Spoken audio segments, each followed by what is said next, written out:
Well, thankfully, after my last encounter with the Aromatized wine police, I am able to continue my journey and taste some Lillet Blanc. Okay, so this is funny. So the video you're going to watch is actually the second take of my Lillet Blanc, education, if you will.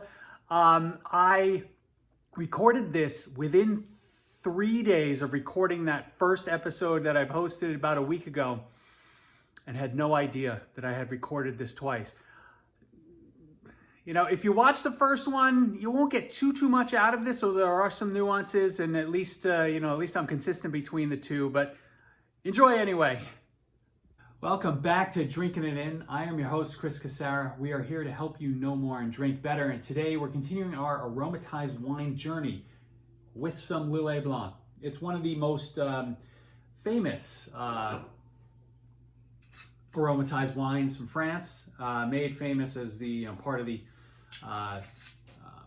James Bond Vesper cocktail, right? Where he asks for, he's very specific with his cocktail with the 3 measures of Gordon's gin, I think 1 measure of vodka, half of Quina Lillet. Quina Lillet was the original formulation of this, but when the spirits brand was bought, they reformulated it and they changed the name to Lillet Blanc, and or just Lillet. There's also a Lillet Rouge, which I'll probably taste one of these days. It's apparently less bitter than it used to be, because there used to be more quinine in it. But this is another one of these aromatized wines. So this particular one starts with a blend of white grapes from the Bordeaux region in France, and then they add herbs, spices, and a little extra alcohol to get it up to 17%. You're familiar with it in cocktails, but just like that Coke Americano video I did a little while back, this stuff can be drank. It could be, it's great on its own, right? Or just on its own with a little soda water to lengthen it out.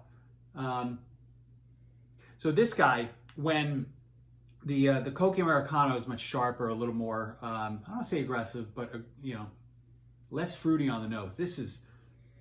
I get like gobs of candied peaches on the nose with this one. It's much prettier nose than that Coke, although that Coke is crazy good. Totally different. So you should actually get a bottle of each and try them side by side, and then mix them into cocktails and see which one you like best. But this is it's just fun to smell this.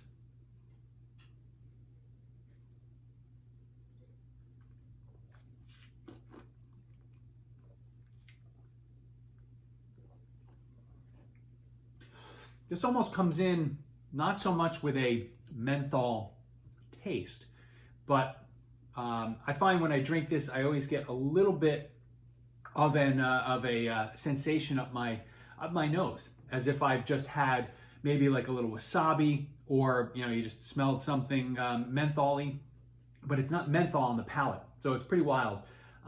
It's really just, it's delicious, right?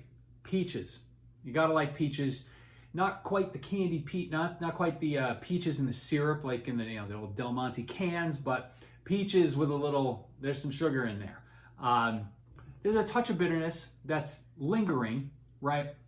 So this has some balance. It's not all sweet, and it makes it really makes for a perfect cocktail ingredient also. So I do like in a regular martini, I use this instead of vermouth.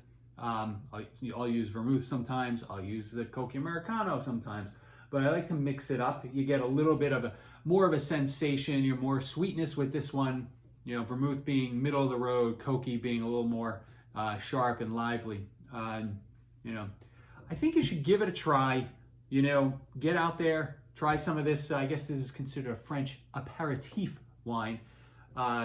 Even just have a little bit of this, before you have dinner.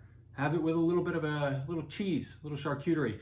Make sure you do put this stuff in the fridge though, when you after you open it. No specific guidelines on here, but the Aromatized Wine Police will come by if you don't put this in the fridge. I'll talk to you soon, guys. Cheers. Oh, you know what? Now I'm thinking about it. I talked about the Coke Americano video, so I'm putting it right here for you to enjoy right now if you haven't seen it. Or if you have seen it, watch it again. I could use the views.